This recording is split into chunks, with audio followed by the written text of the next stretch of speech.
তোরা যারা অনলাইনে জুয়া খেলো, তোরা কবে আমার টাকা দিয়ে রাখছিলি? এই হালার ফলারা, তোরা কবে আমার টাকা দিয়ে রাখছিলি? তোরা যে রাত বিরাইতে ফোন দিয়ে 200-300 টাকা চাও, এবার যদি না কই এবার বিকাশের স্ক্রিনশট চাও। আবার এমন কেউ কেউ আছে যে স্ক্রিনশট দিলে হ্যাঁ বিশ্বাস কর না, কয় ভিডিও কল দিয়ে স্ক্রিনশট দেয়তি কে, তোরা কি আমার টাকা পাবি?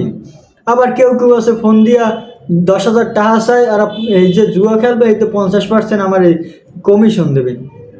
তোগো কিডনি মিডনি লিভার টিভার বেচলে 10,000 টাকা হইবে। তোরা কি 50% কমিশন দিবি? তোকে কিডনি লিভার এবার ওই যে সুগারি টুগারি আছে, ওই যে 72 লাখ টাকা, ওই 72 লাখ টাকা তোকে তো বেচলে তবে না 200 টাকা, তো সব কিছু মিলিয়ে তোকে 10,000 টাকা দিবি। তোরা আমার 10,000 টাকা নিয়ে 50% কমিশন দিবি। তোকে দ্বারা মাপ চাই, তোরা ভালো হয়ে যা, তোরা যুব সমাজটা নষ্ট হয়ে দিবি, ঠিক আছে? আর এই যে আপনারা ভিডিও দেখতেছেন, আপনাকে এমন কেডা আছে থাকলে কমেন্টে মেনশন করতে পারেন।